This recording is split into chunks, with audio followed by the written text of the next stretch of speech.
సాధించిన అసాధారణ విజయంతో మీరు చేసిన క్యాంపెయినింగ్లు కానీ లేకపోతే రోడ్ షోలు కానీ ప్రచార సభల్లో అదే జోష్ ఇక్కడ ప్రజల్లో కూడా కంటిన్యూ అవుతుందని అనుకుంటున్నారు కదా. ఆ జోష్ అక్కడ ప్రజల్లో కనిపించినట్టు ఇక్కడ నేతల్లో కనిపిస్తుంది అంటారా లేకపోతే ప్రజల్లో కనిపిస్తుంది అంటారా?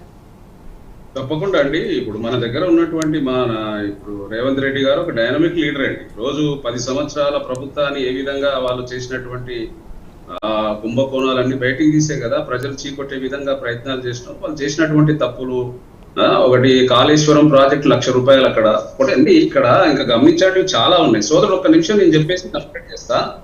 ఇక్కడ 70,000 ఉద్యోగాలు ఇవ్వలేదు 16,000 ఇచ్చిండని చెప్తున్నాడు. గ్రూప్ 4 పోస్టులు దాదాపు 8,000 ఇచ్చినాం. పోలీస్ శాఖలో 16,000 ఇచ్చినాం. టీచర్స్ ఇతర విద్యాశాఖ తర్వాత ఎలక్ట్రిసిటీ ట్రాన్స్ఫార్మర్ మహేష్ గారు నేను మీ దగ్గరకు వస్తాను. లాస్ట్ కంక్లూజన్ మీతోనే చేస్తాను. మహేష్ గారు వస్తాను. మహేష్ గారు విందాము ఒకసారి. వాళ్ళు అధికారంలో ఉన్నారు, వాళ్ళ మాట కూడా విందాం మనం. చెప్పండి, కంక్లూడ్ చేయండి. ఇట్లా ఈ విధంగా ఇచ్చినాం. వీళ్ళు కూడా గత 12 సంవత్సరాలలో ఏ విభాగాలలో మన రాష్ట్రానికి సంబంధించిన ఉద్యోగాలు కూడా డాటా నా దగ్గర ఉంది.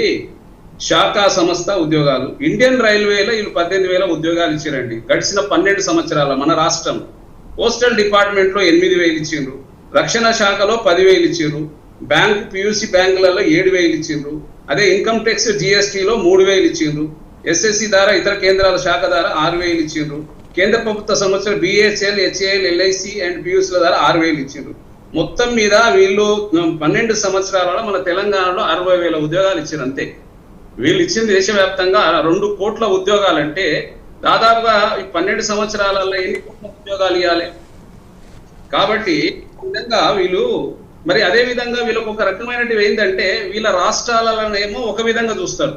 మిగతా ప్రాంతాలలో ఇప్పుడు కాంగ్రెస్ ప్రభుత్వం ఉన్నటువంటివి తర్వాత లోకల్ పార్టీలలో అక్కడ ఉన్నటువంటి ఆ పార్టీలలో వాళ్ళకి ఇచ్చేటువంటి ₹100 ఈ రాష్ట్రం నుంచి వెళ్ళిపోతే వాళ్ళు తిరిగి ఇవ్వడానికి చూడండి ₹100 ఇక్కడ నుంచి వెళ్తే అరుణాచల్ ప్రదేశం వాళ్ళ ప్రభుత్వం ఉంది, ₹235 ఇస్తారు. ₹100 తీసుకొని వాళ్ళ దగ్గర. అదే విధంగా అస్సాంలో ₹185 ఇస్తున్నారు. మరి మా పక్కన ఉన్నటువంటి ఆంధ్రప్రదేశ్ లో ₹100 తీసుకొని ₹95 ఇస్తారు. ఎందుకంటే వాళ్ళ అలయన్స్ కూడా గవర్నమెంట్ పడిపోతారు. ఇక్కడ మాత్రం తెలంగాణలో ₹42 ఇస్తారు. చూడండి ఎంత ద్వంద్వ వైఖరి ఉందో. మరి ఎట్లా ప్రభుత్వం ఇక్కడ బాగుపడుతుందండి? ఆ విధంగా బీహార్ లో చూడండి ₹100 ఇస్తే ₹250 తిరిగి ఇస్తున్నారు వాళ్ళకు. అదే విధంగా మణిపూర్ లో 225. రైట్ మహేష్ గారికి అవకాశం ఇవ్వాలి. జితేందర్ గారు మీరు అన్ని చదువుకుంటూ పోతే టైం సరిపోదు. రైట్ మహేష్ గారు ఓకే మీతో కంక్లూడ్ చేద్దాం. వీళ్ళ ద్వంద్వ వైఖరి ఎట్లా ఉందంటే వాళ్ళ ప్రభుత్వాలు ఉన్న జాగాలనేమో వాళ్ళు ఇస్తారు. రాష్ట్ర ప్రభుత్వం నడిచిన జాగా ఇప్పుడే కాంగ్రెస్ గాని మిగతా ప్రాంతీయ పార్టీల దగ్గర ఉన్న దగ్గరనే వాళ్ళని కుంభకం చేయాలి. ఆ తర్వాత అక్కడ మెల్లగా దూరాలి. ఏమంటారు మహేష్ గారు? దానికి ఒప్పుకుంటారా మీరు? పార్టీలతో సంబంధాలు పెట్టుకోవాలి.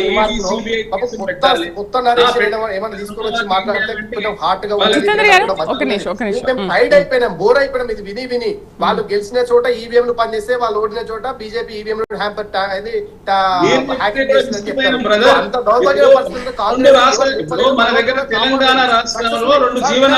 అయిపోయింది. మీ టర్మ్ అయిపోయింది. మీరు ఆపండి. తెలంగాణ ప్రజలు కాంగ్రెస్ పార్టీ జితేందర్ గారు టైం ఇద్దాము. ఇంకో 1 మినిట్ ఉంది. మహేష్ గారికి టైం ఇద్దాము. ఒక కిలో కూడా పంటలు కొనలేని పరిస్థితి. కళ్ళ రైతులు మొత్తుకుంటారు మేడం. వర్షాలు పడి ప్రభుత్వం చేస్తుంది. యూరియా కోసం క్యూలో నిలబడాలి. That is the inefficiency of Revanth Reddy. Hyderabad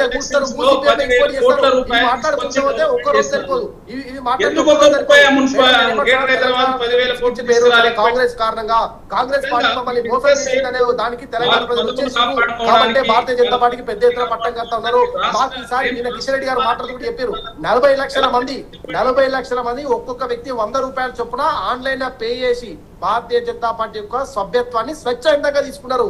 ఈ రాష్ట్ర సర్కారుకు వచ్చినటువంటి ఓట్లు 92 లక్షల ఓట్లు పడితే సర్కారు ఏర్పడింది. 62 సీట్లు వచ్చినాయి. మా కార్యకర్తలే ఈ రోజు తెలంగాణ రాష్ట్రంలో గణనీయంగా 40 లక్షల మంది ఈరోజు మెంబర్షిప్ తీసుకోవడం జరిగింది. ఇప్పటి వరకు రాష్ట్ర స్థాయిలో కేవలం మండల వైజ్ మాత్రమే మా ట్రైనింగ్ క్లాసులు పూర్తయిన వేయడం అంటే బూత్ స్థాయి కార్యకర్తలకు మాత్రమే ట్రైనింగ్ పూర్తయింది. ఒక రోజు ట్రైనింగ్. ఈ పూర్తయినటువంటి ట్రైనింగ్ పూర్తి చేసుకున్న కార్యకర్త ఈ తెలంగాణ రాష్ట్రంలో 1,70,000 మంది ఇప్పటికి ట్రైనింగ్ పూర్తి అయిపోయింది. ఫస్ట్ ఫేజ్ ట్రైనింగ్ అయిపోయింది. సెకండ్ ఫేజ్ ట్రైనింగ్ మోదీ గారు వచ్చి వెళ్ళిన తర్వాత 10 తారీఖు నుంచి ప్రారంభం కాబోతుంది. ఇది అసెంబ్లీ లెవెల్ అంటే మేము కార్యకర్తలను తయారు చేస్తున్నాం. తెలంగాణలో కూడా భాజపాను బలపరచం చేయడం కోసము, ఓటర్ టు ఓటర్ కలవడం కోసం ట్రైనింగ్ ఇచ్చి కార్యకర్తలు తీసుకుపోతున్నాం. వ్యక్తి నిర్మాణం ద్వారానే కుటుంబ నిర్మాణం ద్వారానే రాష్ట్ర నిర్మాణం జరుగుతాయి. ఒక విధంగా చూద్దాం కార్యకర్తలకు మహేష్ గారు చూద్దాం, ఇంకా చాలా టైం ఉంది మనకి. నాకు ఇచ్చిన సమయం ఎంత ఒకసారి చెప్పండి. సోదరుడే మాట్లాడితే మరి నేనేం మాట్లాడాలి? రాష్ట్రం ఏర్పాటులో తెలంగాణ రైట్, ఇంకా 2 ఏళ్ళు ఉంది మీకు టైం, మీరు చాలా మాట్లాడవచ్చు జితేందర్ గారు, మీకు టైం ఉంది ఇంకా చాలా. రైట్ కంక్లూడ్ చేద్దాం. రైట్, డిబేట్ లో పార్టిసిపేట్ చేసినందుకు జితేందర్ గారికి, మహేష్ గారికి, మస్తాన్ గారికి థ్యాంక్ యూ అండి. సో అస్సాం, పుదుచ్చేరి, పశ్చిమ బెంగాల్లో సాధించిన విజయంతో నెక్స్ట్ టార్గెట్ తెలంగాణ అంటోంది బీజేపీ. మరి ప్రధాని మోదీ, అమిత్ షా, ఇతర నేతల